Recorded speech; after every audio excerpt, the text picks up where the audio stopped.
Hello, everybody. I am Dr. Geri Maples, Executive Director, Blue Star Families of Dayton and Southwestern Ohio.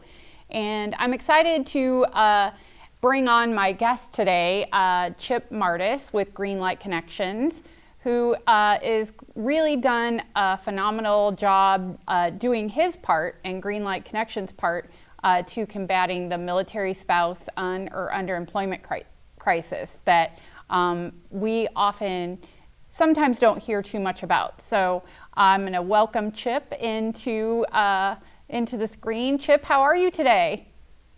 I'm good, young lady. Great to see you, Geri, and thanks so much for the invite. Really appreciate it. Yeah, well, thanks for joining me this afternoon and for all that you do on behalf of our military families and particularly our military spouses who really are struggling out there in the workforce.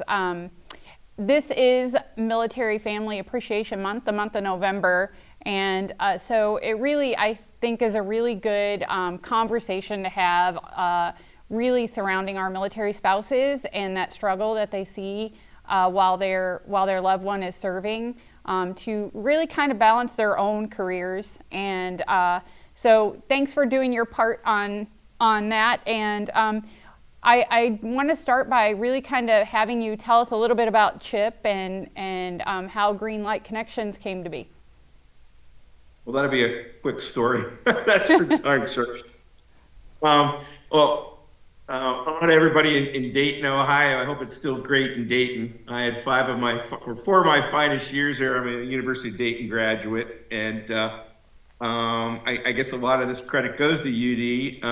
I graduated out of the University of Dayton ROTC department way back in the mid '80s. So I'm approaching senior citizen status, but it was an incredible opportunity for me and really put me on the road, I think, to future success and future management. But I was lucky enough I spent 5 years active duty in the United States Army Transportation Corps, and I absolutely love the military. But it wasn't something that I necessarily was convinced at a young age that I wanted to do that for the rest of my life. So I had an incredible Italian commander who ended up retiring as a 2-star general. And he gave me the confidence and said, Chip, go test your waters in the civilian sector. And if it doesn't work out, if it's within reason, I'll get you back in. And with that, I set off, and I was hired to go into corporate retail, and I did operations and labor relations and got myself found into the human resources world. And one of the ways that I entered into this corporate program was that in the late '80s, in similar way fashions of today's economic opportunities, there was a real shortage of quality leadership and quality management.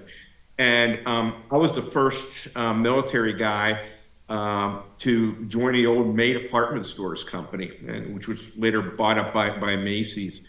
And I guess I did okay, and they liked the kind of work that I did. So they really encouraged me to go out and get other officers and non-commissioned officers and enlisted and military spouses and bring them to corporate America. And 30 years later, I've fast-tracked it in every organization that I was ever in. From the various divisions of the limited to designer shoe warehouse to some of the larger fashion retail companies, my calling card was hiring military spouses and veterans, and it served not only our veterans and our military spouses in a great way, but really showed corporate America and industry this untapped resources that so many people just don't know about. Yeah, that's really great. That's really great. And your story really is kind of, what's the word I'm looking for? a good example, I guess, to say, of really how our military personnel out there, our service members, when they transition, they bring a lot of the skills and a lot of their passions, and they bring it over into the civilian sector, which really is a compliment. And sometimes they have a difficulty in really kind of trying to map that out, but with individuals like yourself and other professionals out there who've already done that transition, you're able to make it a little bit easier on them, and really kind of help send a pathway, I think, that is a little bit more smoother than what some might expect. And for our audience out there, especially our civilian neighbors out there who want to learn how they can do their part, but often don't really know how to go about doing that, or really the challenges that go along with military spouses, especially. How would you say is the best way to really kind of explain that challenge that our military spouses are facing? I think, and the word is not empathy, but you need to have the ability to go ahead and put yourself in the shoes of others. So, Geri, you and I have talked about this. Less than 2% of all Americans have had any affiliation with the military. So if you send that over into either the private sector or into the public workspace, at least 98.5% of corporate America that's pretty much clueless what a military spouse or a veteran can bring to the table. And I think they need to kind of clear the mechanism a little bit and just say, look at one branch of the military. And I'm familiar with the Army. You clearly are the Army and the Air Force, living right outside of Wright Pat. But you're talking a $200+ billion environment, just as one branch that has everything that corporate America has. It has all the sales support areas. It has all the finance areas. It has HR. It has operations. It has distribution. It has procurement. It has marketing. You name it, it's got it, right? And companies like mine, and I'm a little biased, but we're pretty darn good at go in there. And if corporate America says, I want an accountant with 5 years of experience, or if I want a payroll specialist, guess what? We're going to be able to find that. But not everybody can do it. And place those people in a position that you're going to take the time and be patient with them and put your arm around them and say, we're going to make you successful. And allow them to thrive. I think so many times, especially when I was earlier in my career, when I was bringing them in and placing them in environments like in operations and in distribution centers and things like that, where they could go ahead and show off their leadership and their managerial abilities, sometimes it was misunderstood. So I had to go out to the distribution center or walk the floors and say, hey, you need to understand what this guy or what this young lady can do. Don't be intimidated by her or him. Let them do their job. And that's why it was always really good to be kind of having a godfather, where in my particular case, I was in HR and I was climbing the ranks there, that I could go ahead and represent them, I think, in the best way. So I guess the long story short, I think if our audience was listening today, think about everything that you have in your organization or the needs that you have. And I guarantee you that there are capable and very qualified candidates coming out of the military that can serve those needs. Oh yeah, absolutely, absolutely. When I think about the military, especially, using Wright Pat Air Force Base as an example, it really is a city within a city. So, oh my gosh. Yeah. So, and it has all of the things that a city has, right? But when we think about especially our military spouses, who some of them may have been out of the workforce for several years, and might be intimidated to say, well, I really don't have any experience to bring to the table. Maybe they were overseas, or in a location where they didn't have the ability to further their career the way they wanted to, because the opportunity maybe wasn't in that specific area, and so they didn't work for, say 3, 4, 5 years, and they wanted to come back into the workforce, I think Greenlight Connections really could play a big role, and not just helping them get back into the corporate world, but maybe even during that time frame find something that aligns with their skills and their career aspirations, and help them fill that gap. Isn't that kind of really what you guys are doing there at Greenlight Connections? Yeah, absolutely, 1,000%. And I guess, primarily, I launched our organization to overwhelmingly support the military spouse because, they suffer a 45% unemployment rate. They're one of the highest educated groups that are out there, but are virtually untapped because there aren't types of opportunities. They're very much of a diverse workforce. So for HR groups and companies that are looking to support DI initiatives, they're out there. 95% of our military spouses are women or ethnic minorities that we know. Close to 20% bilingual, and over 80% of them have an associate's. They have at a minimum of some college. Most of them have associate's degree, and many with advanced degrees. So it's a highly educated workforce. But what they find out is, as they are supporting their spouse, and it's both men and women, right? Mm-hmm. They are placed at an economic disadvantage because companies, unfortunately, are biased against them. Some companies are.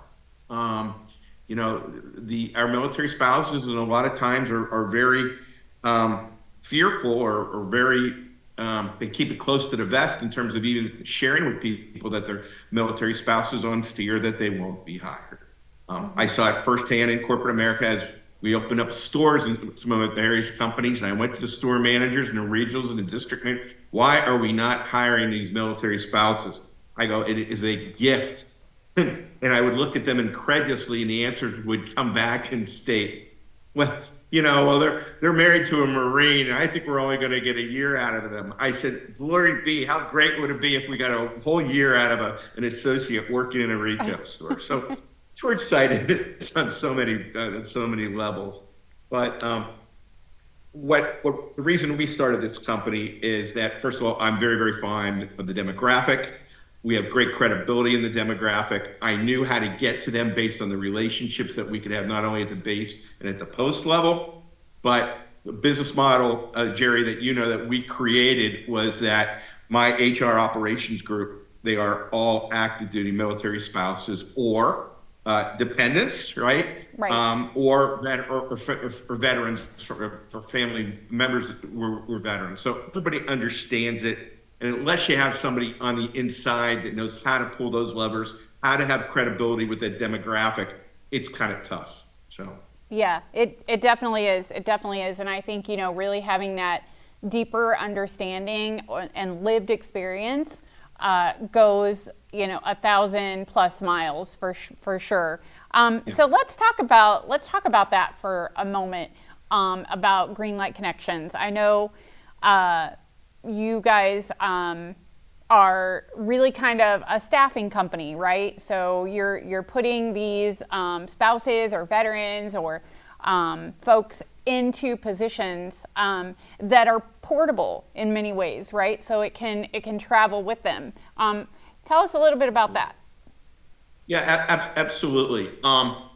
We are a unique staffing organization. I had never spent a day working in staffing, but being a career HR guy, I knew what good looked like, and I knew from sitting on the other side of the desk the kinds of needs that were out there. So we kind of created the demand and created the story and bragged and presented the incredible attributes that our active duty military spouses have. We've chased a lot of business and worked really hard at presenting some credible arguments that how to hire our military spouses and reap the benefits. During that road show or during that road to success, we've gone ahead and broken into the healthcare system. So we are currently supporting one of the largest third-party logistics company that distributes pharmaceuticals. They support Johnson and Johnson, Merck, just to name a few, Moderna, just to name a few. And we are contracted. We are now in our third year, and we will have hired our 850th military spouse. Very proud of it. Today, we just wrapped up our last class of 25 people for our last group. They contracted with us this year for 325 military spouses, and they're doing jobs like patient service representatives, supporting oncology drug corporations.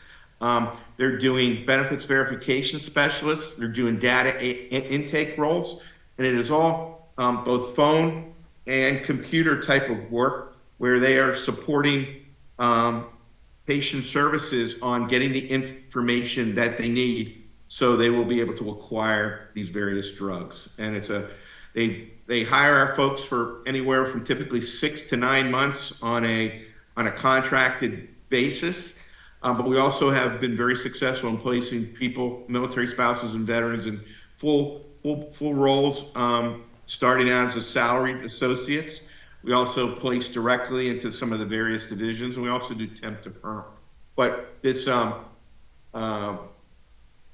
the word I'm looking for? The contracted roles is probably at this point has been our biggest place. But we see a lot of opportunities, again, in this medical healthcare space that I think we can be very, very successful in.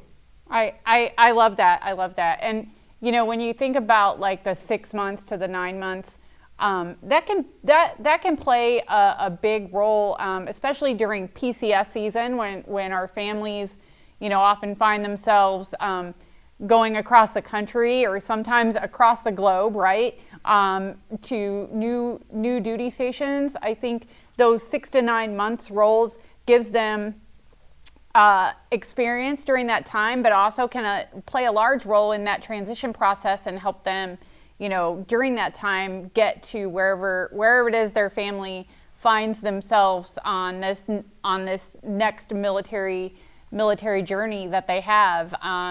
And so I think that really does play a big role. And then, you know, thinking of those who may be transitioning out, to be able to have that opportunity for that full-time, you know, to be temporary to hire type of things, really does help in that transition process as well.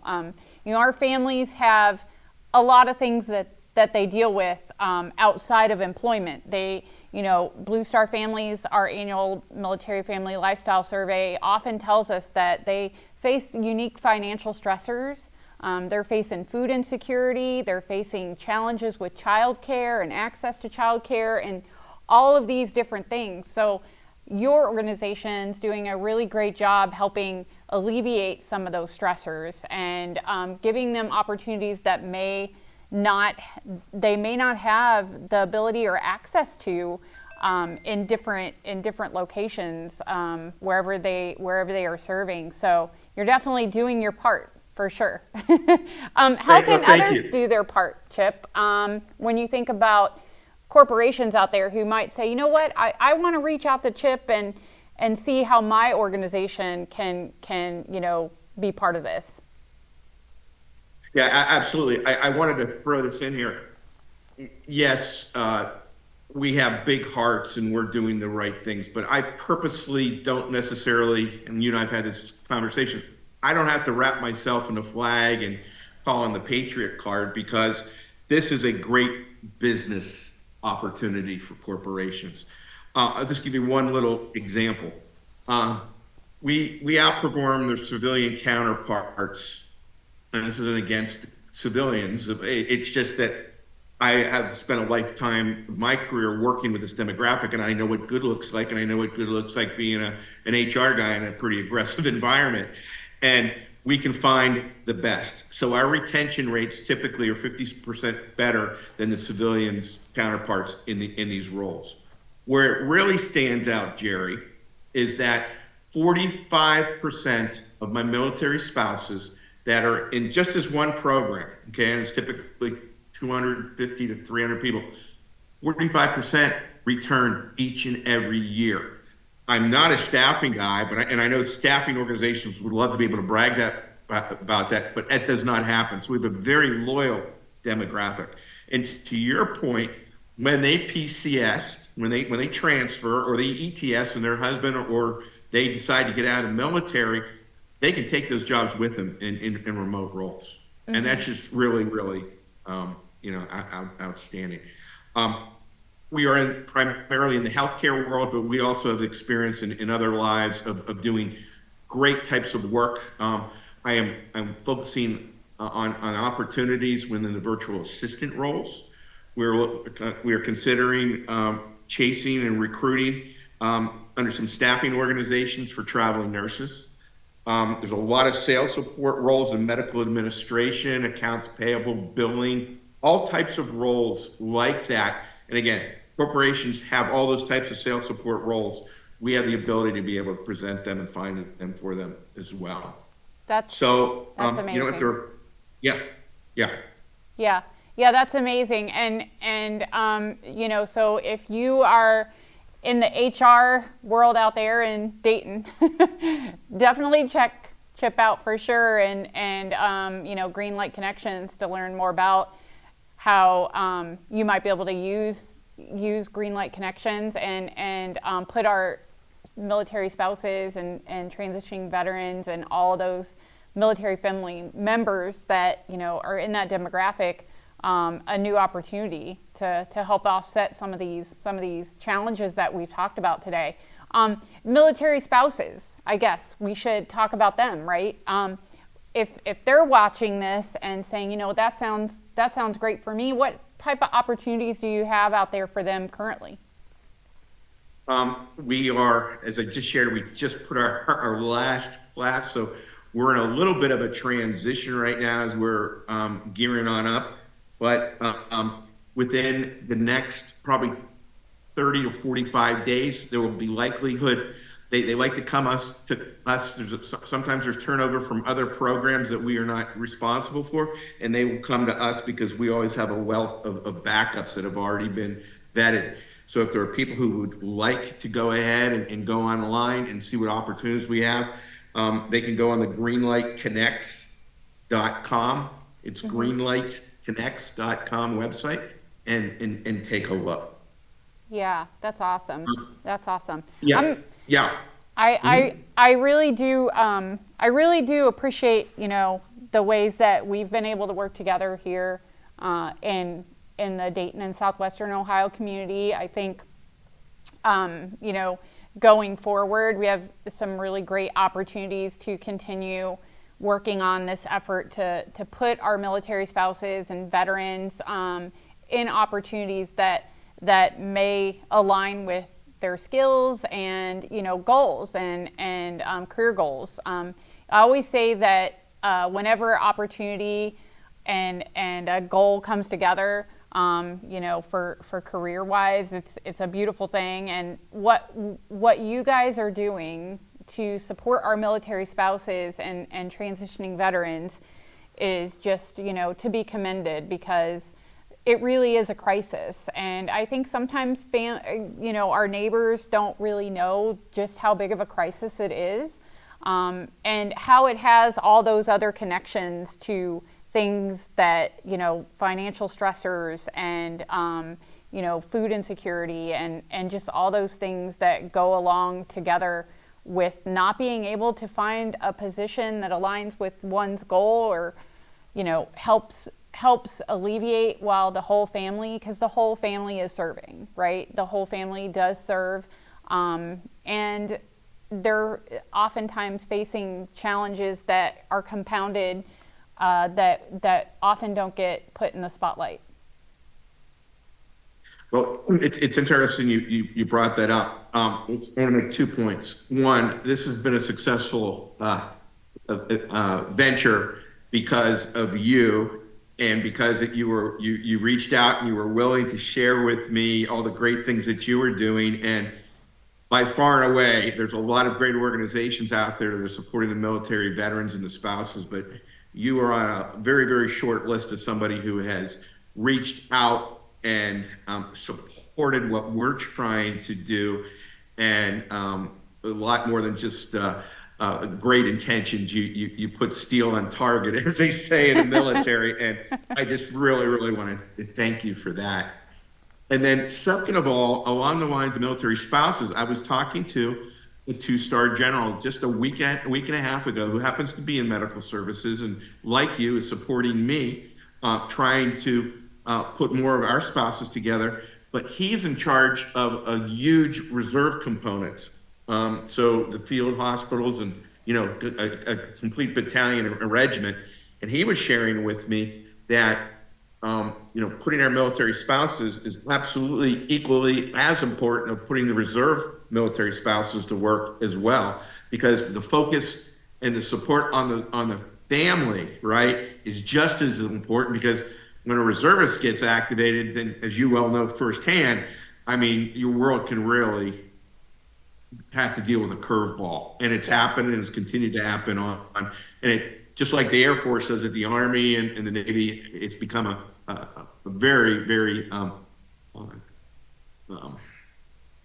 fluid operations where they all support on each other. So Yeah. it's really interesting.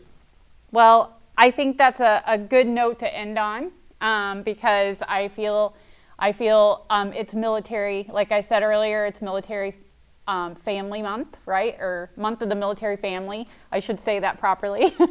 And what you are doing, and all those that you work with are doing, is supporting family, and we really appreciate that, and all that Greenlight Connections does to support our military spouses and the entire family unit. So thank you so much, Chip, for joining me today. And I definitely encourage all those folks out there who want to learn more about Greenlight Connections to definitely visit and see how you can do your part. And don't forget to look for Blue Star Families on bluestarfam.org.